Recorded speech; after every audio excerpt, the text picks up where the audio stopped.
Day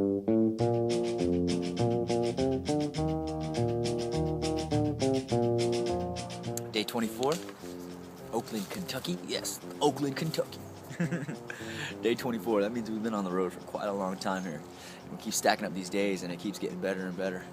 And I think day 24, to wrap it up, the words, keep it going, would be the summary of that day. It's got to keep going here.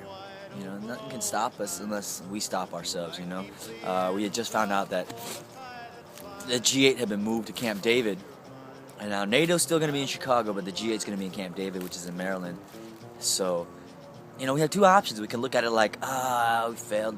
Or we can look at, oh, yeah, we succeeded. Or there's the third option. That's just saying, well, it is what it is. It happened for a reason. And I'm going to go with the third reason because, I don't want to get too arrogant and say, oh, we caused that. It could have been a lot of factors. And then two, I don't want to be like, oh, we failed, we have to stop, because that's what they want to see. I look at it was like a hurdle.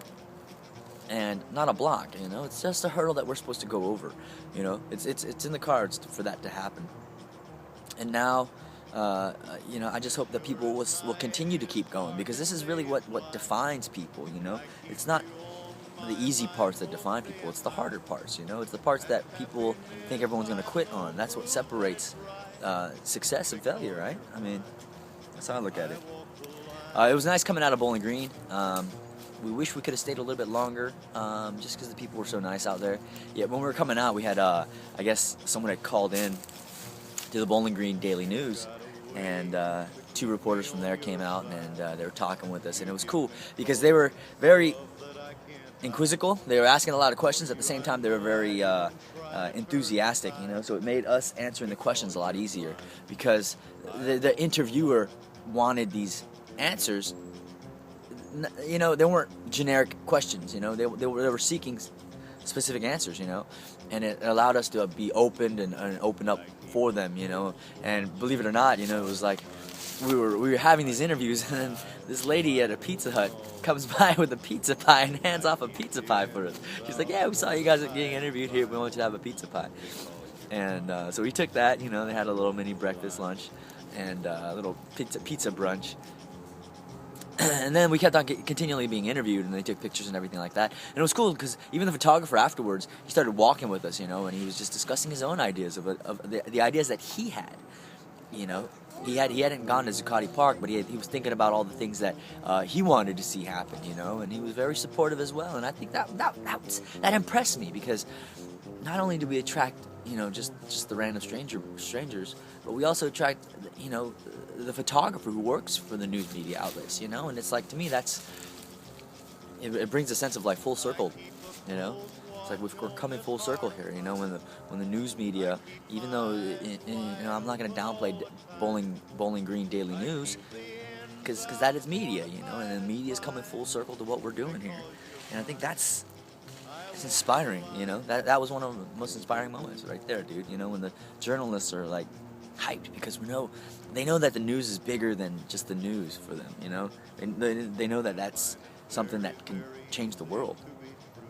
And as we kept on walking, it was this little old lady who was driving a little car, and she honked, she goes, thank you, thank you, and it was cool, she had her little thumbs up and everything like that, and that's kind of like our inspiration sometimes, just to keep going, just to go that extra step. And as we're driving here, the populations that we hit as well are very diverse, There was actually two Mexican guys who came up to us, and he just, in his broken English, he was like, what are you guys walking for, And then we kind of gave him our spiel. We kind of told him what we were all about, I don't like to say spiel. We told him what we were all about.